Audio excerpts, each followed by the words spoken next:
Okay, I'm going to call this meeting to order.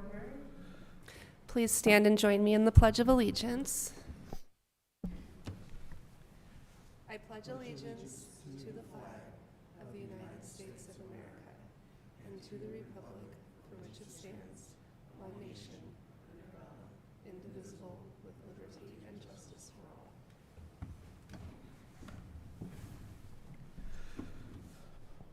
Can we do roll call? It's going to take a long time. Bright, Yes. Waldron, Yes. Howe. Yes.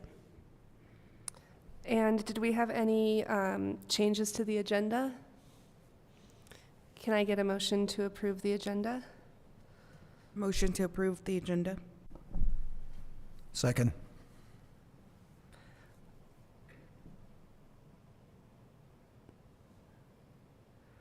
Can we do the vote? Howe, Yes. Bright, Yes. Waldron. Yes. Next, we'll look at approving the meeting minutes from our January 7th, 2025 meeting. Did anyone have any amendments or additions to the minutes? Can I get a motion to approve the minutes? So move. I second. And vote, please. Howe, Yes. Bright, Yes. Waldron. Yes. And then at this time, we will take public comment on any items not on tonight's agenda. So it's just general public comment. Did we have anyone? Okay, so now I'm going to open the public hearing portion of this meeting, starting with resolution number 2, series 2025. Nancy, will you present?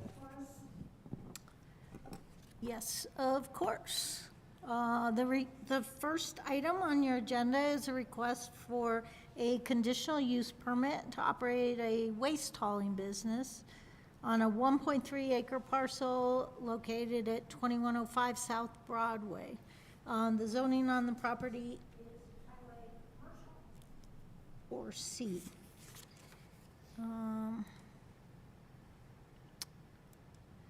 So we're at the south end of town here, just to locate everybody. It is an area of general commercial zoning. There are, however, some different types of uses in the area that I thought I'd point out. So this property here is the one that's proposed for the conditional use permit. Just north of that is an auto repair type business. South of it is similar auto truck type business. I'm going to show another property here. Across the street, even though it's zoned, it is the White Eagle Inn or an old motel. And then just dropping off the edge of this photo, I'm going to get better, is a residential subdivision. We're right on the edge of city limits here. This is the city limits line with the canyon and county property in the back. The landowner of the property before you tonight also owns this larger parcel in back behind the property. And here's a little bit more of an overall view of the neighborhood. And so the property sits right in here, kind of shows you how county property drops off right over in this area. Really would be hard to affect that. There is some vacant land over here that's zoned R1 in our code, which is residential, but it's vacant. And then these parcels down here, commercial, are also vacant at this time. The Arrowhead subdivision is an interesting subdivision in the county. It's a little, almost fully developed subdivision. Oh, in the city, yeah, it's fully developed type subdivision. It's non-conforming, all of it, because single family is not considered an allowed use in the commercial zone. Not really sure how that happened, or if the zonings was considered when it happened and why. This is your site plan for the use. The use itself really is almost, they have waste hauling of both solid waste and porta potties.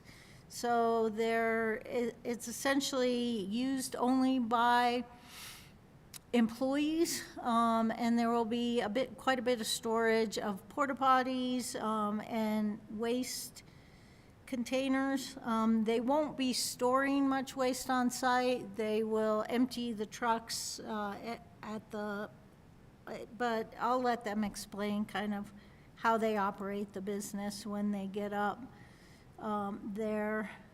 I'm trying to think. I want to go back and talk about something, but, another important piece here is their access is off of an unpaved frontage road. So if you've been out there, CDOT actually owns it, but it comes in here and then further down on this side.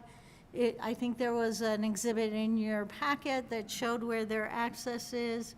It's actually owned by CDOT, controlled by CDOT, and I don't know if it's maintained by CDOT, maintained by much of anyone, but dirt access frontage road owned by CDOT. Talking about the site a little bit more, so in the past, they operated a sand and gravel type business. That's what these storage bins were all about. Most of the site is graveled. There is some vegetation on the site that's scattered throughout. There's sort of a decorative fence here in the front. And the reason it's a conditional use is that contractor storage or equipment yards, which was about the closest listed use in the code that we could compare to this, is considered a conditional use in the highway commercial zone. So just to sort of overgeneralize, the more heavy commercial uses like storage yards, that kind of thing, are generally considered conditional uses that maybe need a little bit more scrutiny or a little bit more maybe buffering to make it compatible with the other uses in the zone. So for a conditional use permit, the criteria really is about whether or not it can be considered compatible with existing adjacent uses and other allowed uses in the zone. And it talks about how that compatibility might be expressed with the appearance, architectural scale and features, site designs, landscaping, and how they can control noise, smoke, dust, etc. In this case, given the area, they are bounded on two sides by very similar type uses with similar levels of noise, shall we say attractiveness, and some significant storage also with those uses. And then we've got vacant in the back. The other criteria to maybe point out is whether adequate public services such as streets, etc., are available to the site, whether there's provisions for proper maintenance of the building, parking, etc., landscaping, and whether the use conforms will continue to conform with the hours of operation, policies, and requirements for parking, loading, access, etc. So I've given you a little bit of a summary of the development standards. I'm going to put the criteria for approval up there. It greatly exceeds most of the criteria and development standards as far as the lot size, setbacks, lot coverage, height of the building. Parking significantly exceeds. The two things I sort of want to make note of, however, is that their existing parking spaces are all gravelled, so they don't meet the code requirement for surfacing of required parking. In this case, 7 spaces would be required based on the size of the building. And then landscaping open space, our code requires 10% of landscaped area. This is an existing structure with no new disturbance. The landscaping is a little difficult to judge. There is some vegetation on the site. The fence is somewhat decorative, which we have used in the past as landscaping. I could not really, I can't tell you that they meet the 10% requirement, however. So I think we went over the discussion a little bit. No new disturbance. The area is heavy commercial in nature, although it's mixed with the motel, vacant land, and then a little bit further north are the single-family homes in the Arrowhead subdivision. So really the biggest concerns really with this use would be along the lines of the storage yard being completely gravel with no surfacing of the parking area. The other important item for discussion is that the unpaved CDOT access to the site. We have sent comments to CDOT, but they have not answered us as far as if the access is adequate. The other point in the land use code to make note of is that section 5.07J requires that there be no open storage located in front of a building. The proposed site plan does not locate any storage in front of the building. It's on the side, but they're keeping the front open, so they do need to continue to comply with this site plan to meet that requirement. As far as comments, we received comments back from our GIS coordinator, Cortez Sanitation District, and our new contract engineer. The only really one of notes are from the city engineer. They're talking about asking questions about the site plan and whether it could be better labeled. There is a question about whether there are any hazardous materials on the site from previous uses. And we'll let the applicant and the owner speak to that. And then specifically a note about the CDOT referral and whether or not they have any comments or conflicts with the development with respect to CDOT standards. So with all of that, staff is recommending approval of the conditional use permit. We're suggesting 4 conditions. Number 1, that they meet all requirements of utility providers, cities, departments. What's most important on that is CDOT, if they come up with requirements for the use. The next, that they meet all requirements of Cortez Sanitation District, who we did receive comments from that they were working with and believed they would meet all their requirements. Pay attention to C. It's the property shall comply with all code requirements, including storage, landscaping, and surfacing of parking areas prior to initiation of use. And D, that they comply with their submitted narrative at all times. Do you have any questions? Chair, can we expect the CDOT comments before this goes to council? I can't really tell you when to expect CDOT comments. They've been slow. Generally, I gotta tell you that when you're changing uses from an existing use to a new one and you're not generating much more traffic, they probably would not make new requirements, but we need to let them answer that question. They do have the ability to enforce on their own regardless of what you do, I suppose.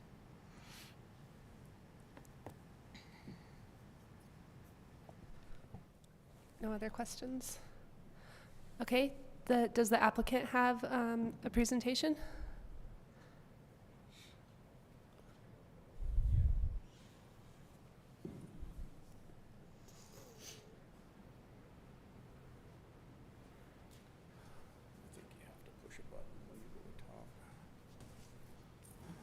push the button? Or is it on? Oh, it sounds like it's on. Yeah, if it's green, Okay. you're good to go. Sorry. I'm Chris Trosper. I'm with Brew and Waste Management. Yeah, I think she pretty much covered everything there. I don't think that the use that we have is much different than the people north or south of us, the businesses that are currently there. Other than the storage of containers that will be in and out of there daily, so it's roll-off containers, 3 and 6 yard trash containers, residential type containers, and the porta potties themselves. And the traffic is minimal. Employees going in, so we have in this area now 6 employees, and the trucks leave at 6 a.m. and gone all day long. They dump at the landfill, return, park their trucks. That property is where we're going to do our truck and equipment maintenance in the shop. And so yeah, I don't know that the use of it really changes from what it was or anybody surrounding us. As far as CDOT, I don't know what they would have to say about that. Maybe they would do a count in and out. But I would say that the area, the businesses north and south of us probably have, quite a bit more traffic than we plan on having. We're not open to the public. We don't have an office out of there at this time. So there's no payments accepted or any reason for the public to come in. Thank you. Do either of my fellow commissioners have questions? No questions. I have a couple questions. So I noticed that the McElmo Creek is right behind you. Are you going to have any measures to make sure that there's no runoff into the creek from your location? Since you're going to be like having equipment, repair stuff, lubricants, fuels, potentially like liquid waste. Yeah, no, there's not going to be any liquid waste on the ground. Any maintenance is going to be done in the shop, which is clear at the east side or the front side of the property, away from that back side. I haven't looked at that. I don't know if you can speak to that. My name's Dennis Giesler, and I own the property. Basically, where it's going to tie into the sewage line that goes down in the back, it's right there about where the property line is, maybe just barely behind it. But if you've ever been down at Maverick and they've got a place for RVs to dump, it'll be like that kind of. In fact, Maverick, the amount of traffic that's in there using their dump facility will probably be a lot more than what this is. But it's not dirty. It's not it's not a waste. So it's not a big. It's really not a hazard of any type. It will all go directly into the sewage line. And so that Maverick one is like a concrete containment, essentially, where they're putting that? The one at Maverick? The Maverick one also dumps into the sewer line. So it's not contained and dumped out. It goes. Right. But I mean, should there be like a spill or something? I mean, I know that's not ideal, but spills happen all the time. There's a pan that runs to it, but there's also Okay. for Now- direct connection. That spill, the deal that you're talking about, the shutoff, that's for out on the pumps. That's for where the diesel and gas are. That doesn't have to do with the sewage dump facility there at Maverick. You're talking about that shutoff, right? No. What I'm wondering about is like, if the unfortunate situation occurred that you had a sewage spill, is there anything to contain that? There's a containment pan that runs. Yeah. That just takes it into it. Okay, great. And it's not like a sewer deal that's running constantly. No, understood. Yeah. Cool. And then there was one thing that Nancy pointed out in the aerial imaging that were like those bins that were used for the previous sand and gravel. Are those going to be used or removed So they're just gonna kind of be like hanging out left over. What area? With the concrete bunkers on the south side. Those I've got a plan for, which I will be coming up to visit with you guys shortly on. But I wanted to, this kind of needed to be taken care of first, so I didn't want, I didn't want to kind of get it mixed up. So those are going to be used, and that's on the total southern side of that lot. Cool. Okay, Good question, though. thanks. I don't have any other questions. Do either of you guys? Do we have any public comments about the proposal? Can I add one more thing? Or Because a lot of people might think that there's going to be a lot of odor or there could be a lot of dust. There's actually neither of those. And kind of the same thing even like if you ever go by Maverick and you pay attention to that backside, there's no odor there. There's not, it's not a dirty place. So as far as even like at Maverick, there's schools right across the street from Maverick. So it's not something that people are gonna be irritated by. I'll put it that way. Thank you. thank you. Actually, I do have a question. You said that you guys are going to have up to 6 employees that will be parking. We were talking about parking spaces.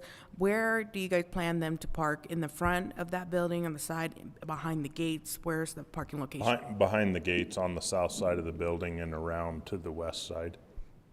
Okay. The other thing I'd like to add to that too, the first business that was in there, that I think they even built the building, they had a dirt construction company, and that's what was the original deal that was there for years. And with their trucks, trailers, dump trailers, cats, excavators, they had a lot more equipment and actually people going in and out of there than what's going to take place now. It was a pretty busy spot with the amount of equipment that they had.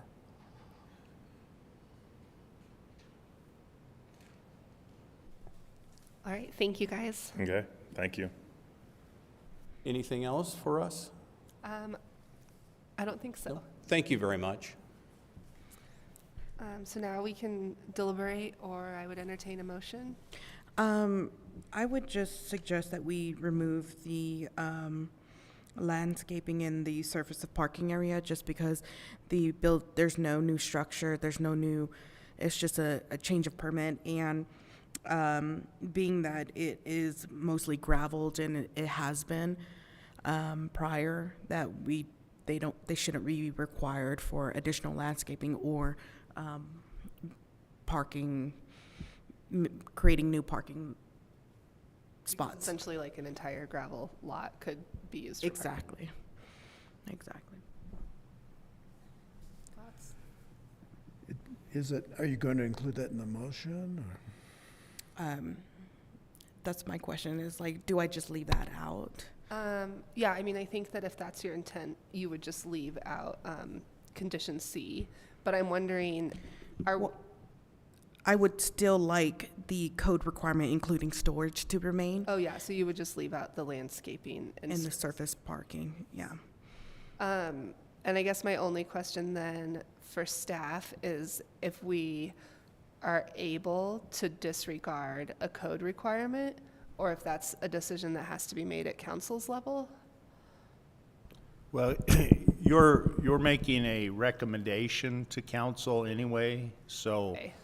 you can suggest conditions that you want to have applied to this, or conditions that you want removed from what the staff is recommending, and then Council decides that will regardless. go to council, and council can choose to accept those or modify them or ignore them. But you certainly have that authority. Okay. You heard the man. I think so. I'll try to say it as accurately as I can.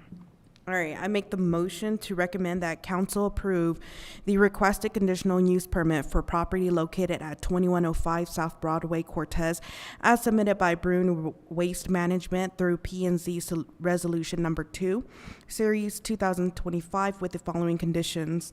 All requirements of utility providers, city departments, CDOT, and affected districts must be satisfied, as outlawed in adopted city codes and other regulatory documents. Specifically, all public improvements shall comply with minimum requirements of the 2009 City of Cortez Construction Design Standards and Specification, and all requirements of CDOT for required highway improvements. The applicant shall meet all requirements of the Cortez Sanitation District. The property shall comply with all code requirements regarding storage.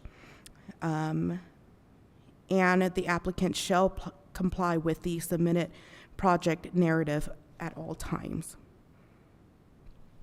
Is there a second? I second the motion. The motion has been moved and seconded. Can we vote? Bright, Yes. Tao, Yes. Waldron. Yes. Motion passes. We have no unfinished business tonight, but we do have a few other items of business. The first one is a Planning and Zoning Commission proposal from Montezuma County that we will consider, and Nancy's going to tell us about that.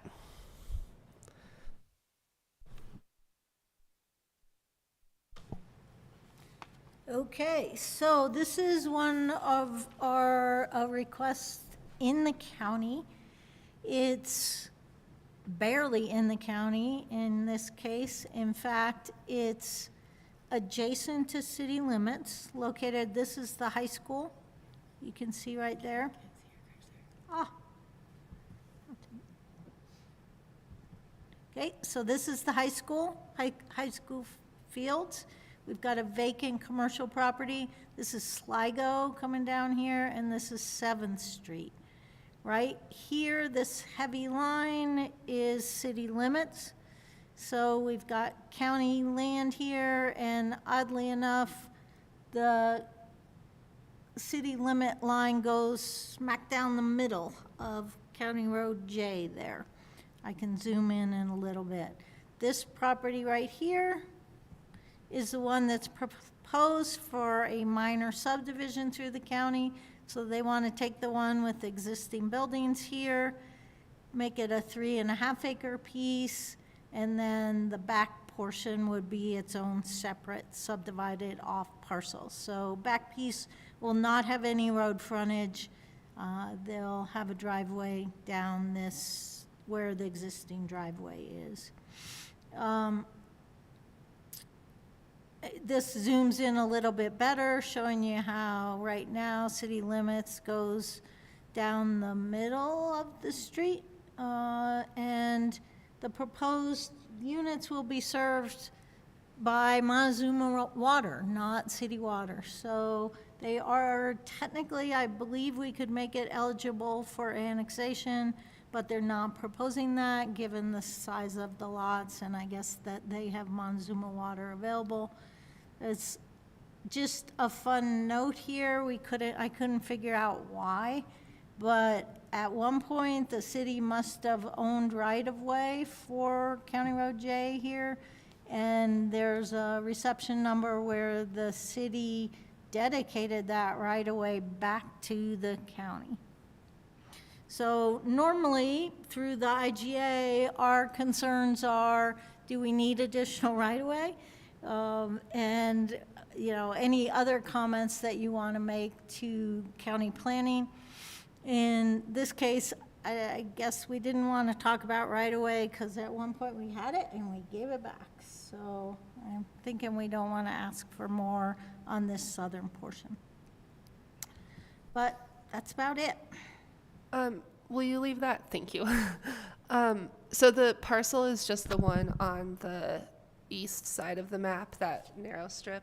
Yeah, this one here. And so they just want to subdivide it from one parcel into two? Yeah. Okay. I think we would want to talk about, it looks like they're proposing only one driveway because they don't have access for the 6.5 acre. And given that our plan shows that as J as an arterial and 7th Street continuing on, that we would want to ask that they limit it to just one drive if possible, I would think. Yeah, I mean, it seems like a pretty minimal impact to the city if they're not using our water, and if where they're actually turning onto the main road out of the driveway is technically a county road at that point, right? Or it's like it's the boundary. Yeah, as Rachel said, if they turn left, they're gonna hit the same. Yeah, But the idea is it's going to be like a single-family home. It's not going to be a huge increase in traffic, regardless no, which way they the turn. interesting point is that we have, I don't know why the high school is zoned R2, which is a multifamily district, but it is. And then this portion here is zoned, this vacant property is zoned R2. So it's possible, and then across here, we've got commercially zoned property. So it's possible with an arterial, with commercial, with high density, that they'll be in a pretty high-density area with their 3.5 and 6.5 acre parcels, but I guess they know what they're doing with that. I do not have any comments to give to the county. Neither do I. I would be kind of concerned, I think, of just that one driveway. I think on the east side further is another neighborhood subdivision. Is that correct? Yeah, there's a little subdivision, fairly new from what I understand, located. Okay. I know there's only going to be one home behind that house, but in the incident of emergency, such as fire or that road would be blocked, they would not have access to that home. So that would be my only concern. I see that neighborhood on the right side, on the east side, would be where the fire department would get access, but let's say the whole neighborhood is completely filled, the subdivision is complete. How would they get access if that one road? Yeah, I don't know that they'd be able to drive across there to get. That would be my one concern, and that's it.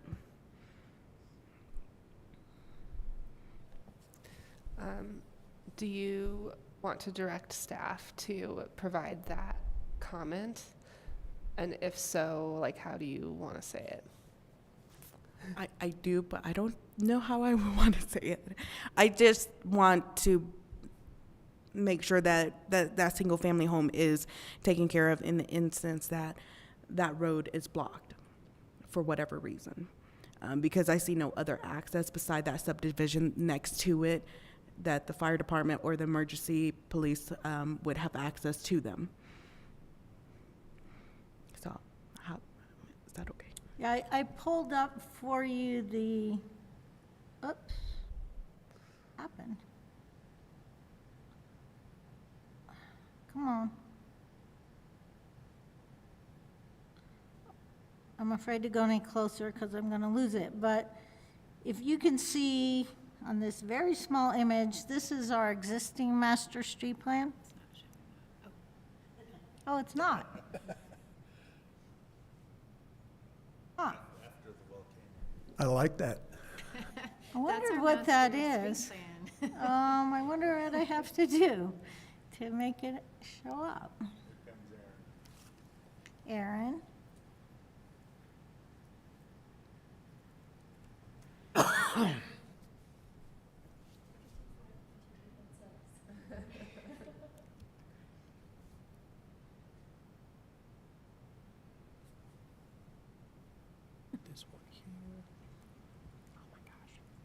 I've got another one after this. Oh, you're getting there. There we go.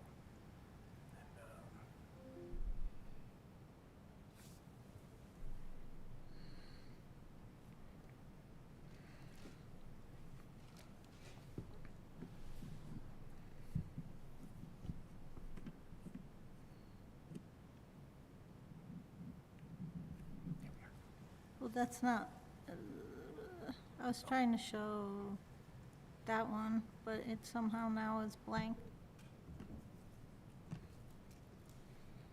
Well, how about this one? No?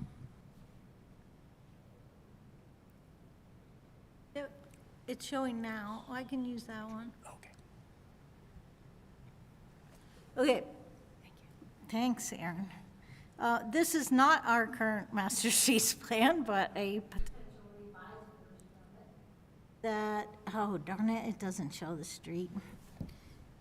Well, take my word for it. On the existing master street plan, where we have multifamily development to the west of this parcel, there's a proposed street connection that would dead end right at that parcel.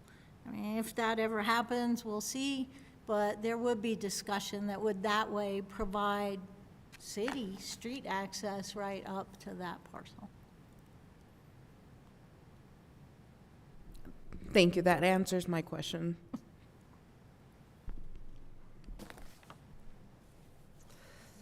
So I don't think that we have any comments to give to the county.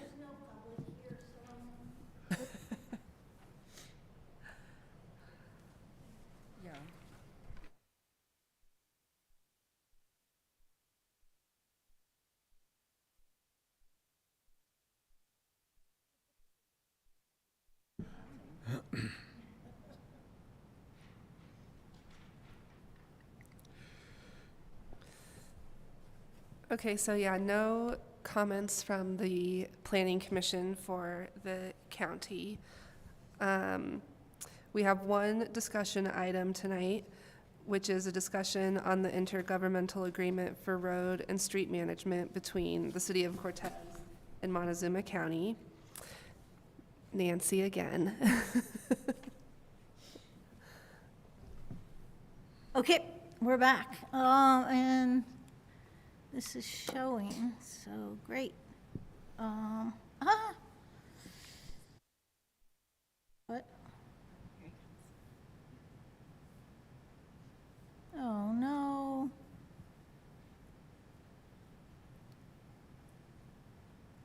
It just went blank on me.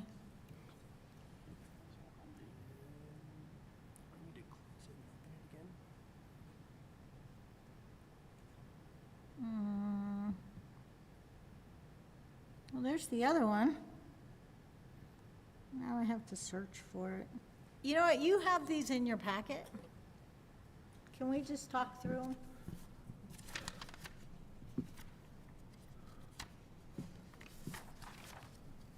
I do. So as you, at your last meeting, were you all here? The consultant was here to talk about they're working on a transportation plan. In this case, though, we've got some other things going on where the county was working with a consultant to revise the IGA with the city. We do not have a draft we're comfortable with at this point, and there's been no public comment on this. But they have provided for us a revised map for the IGA. So when we were talking about projects like we just did with the Cruzan one, the county is looking at revising the map that we would consider projects to be within our area of influence and comment. What they're proposing to do is a little bit interesting. On the previous map, the one we had up there, that one, you can see two different level boundaries. There's that pink and black line, which is, do you have your pointer? No. The pink and black line is the limits of the master street plan, or areas where we have proposed through streets and areas where we would comment on streets in the county that might need improvement. That black and yellow line, the sort of, can you see that one? It's further out. is the area of influence line. So we have two separate lines where we comment about streets or projects in general. So the proposed new map, we'll show that now. Pushing. Yeah, is basically a combination of the two. So now I think as you can see on the north, it follows the exact same line as before, combining both the master street plan and the area of influence line. So that, you don't have a pointer?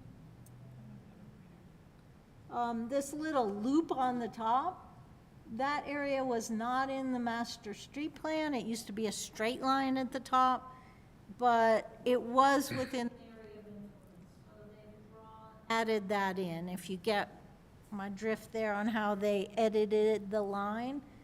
The other edits are to include, if we follow it around clockwise from the top, so over to the east boundary line, they've actually added in a little bit more. Instead of going a straight line, they're following Totten Lake there and the street line around there. So we've added a little bit more into our area of influence down there.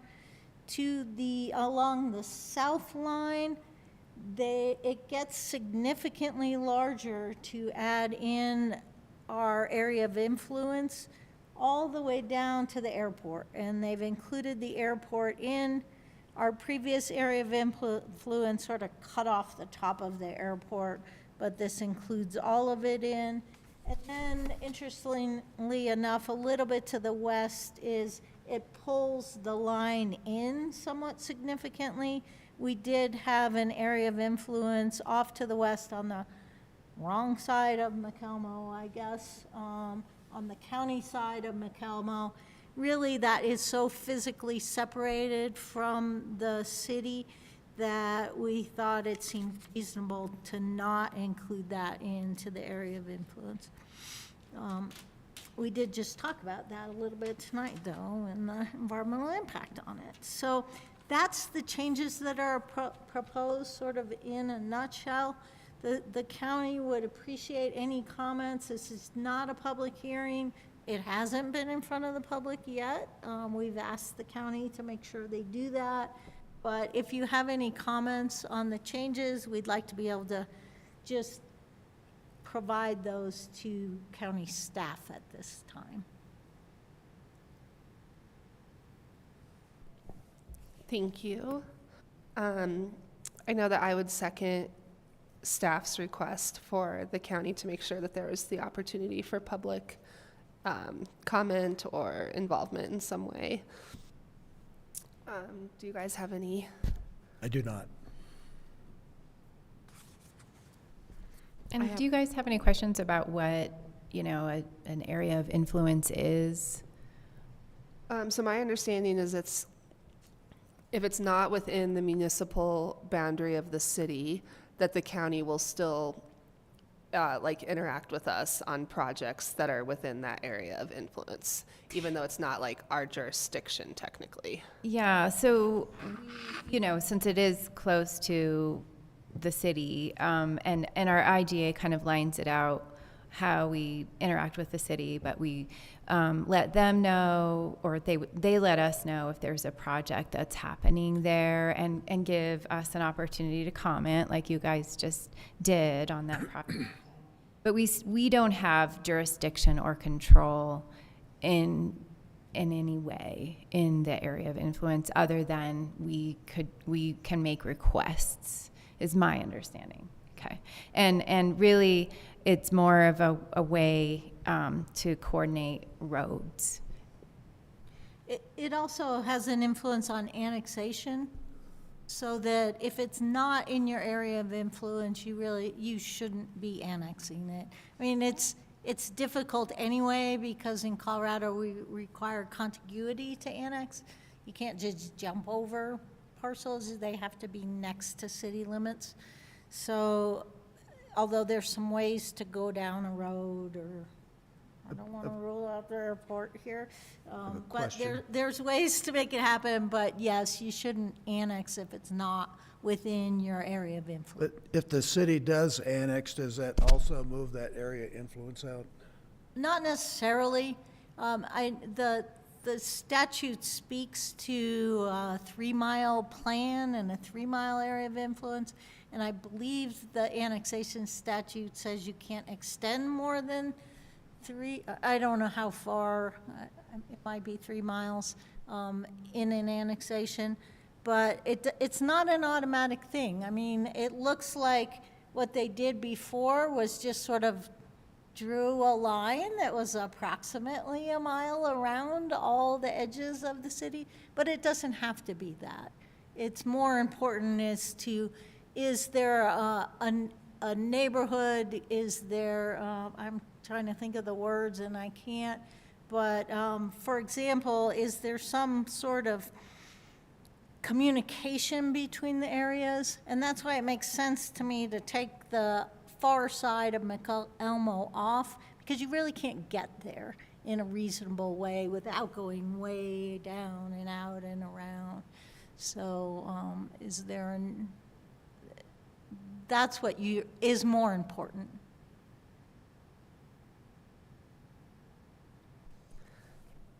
Thank you. No comments? No comment. No comments.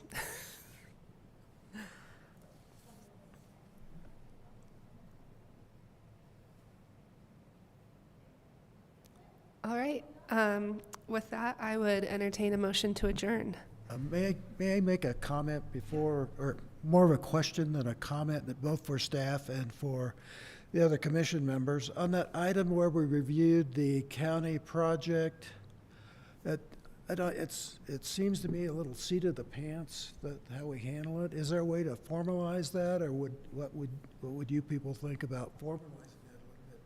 Something like we handle a regular case with recommendations from staff where we make a motion, would that be appropriate? And I'm asking the question now. Yeah, well, so my understanding is that the formal arrangement is that we receive the application proposal plan from the county and have the ability to direct staff to provide comments. And then staff has the appropriate channels that they send those through. And so that's kind of the formal process, if you will. So if we had comments, so that's why I was kind of saying, like, Maybe do you have a specific comment? Does the attorney have a comment on that? Yeah, the agreement requires they give us advance notice. I was just trying to check. Nancy, are you aware of the number of days? It's not very long, and I know that's been a problem. It's a little confusing because it says like they have to give it to us 10 days before, and we have to make comments with 14 days before, And the problem that runs into is you all only meet once a month. So Sure. if, It's your time. you know, if we get notice tomorrow, you won't have a meeting before the deadline for us providing comments, so. I get it. And I think the staff provides comments from a staff level, and that's. So we really don't have time to do that review. Yeah, and it's, you know, it's probably something we should look at to make it workable, considering the meeting schedules and the timing and everything. But unfortunately, you know, the county doesn't want to put an extra couple weeks of time on top of their entitlement process Sure. just to accommodate the it. city's non-binding, non-jurisdictional comments. So it's not just here that it happened. I mean, it's a problem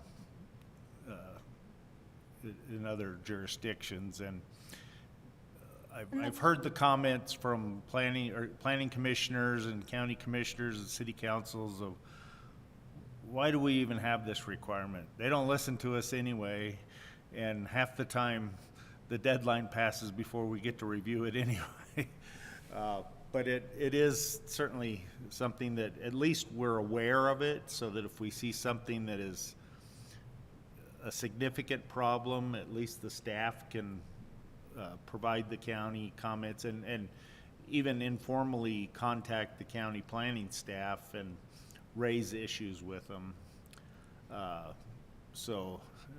yeah, it's, Well, I guess I would like to be useful to them than just shoot from the hip. But I think the statute was designed for large communities where the planning commission meets maybe even every week. And so you don't have these time crunches that we deal with here. Yeah, and it's interesting, it is on our work program to work with the county to clarify that intergovernmental agreement. If you read it now, right now, the one that's in place, it's very confusing, and it appears to be limited to comments on roads only and road capacities. And then the county itself and the county staff, they'll kind of want more general comments, and so it would definitely, it's on the work program to try and get a clearer process and a clearer understanding of what kind of comments they're looking for, and that what kind of things they want to comment on our projects. exactly, I think it should be our goal to be useful to them.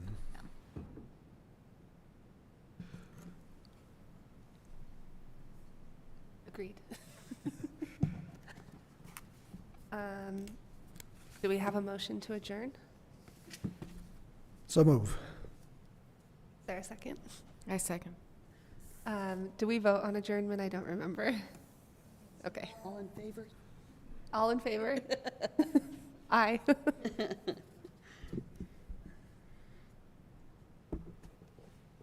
you want me to call it, or are we good? I think we can do a verbal. Can you guys give me an? Yes. Aye. What was the question? All in favor of adjourning? Yes. Okay, we are adjourned. Thank you, everybody.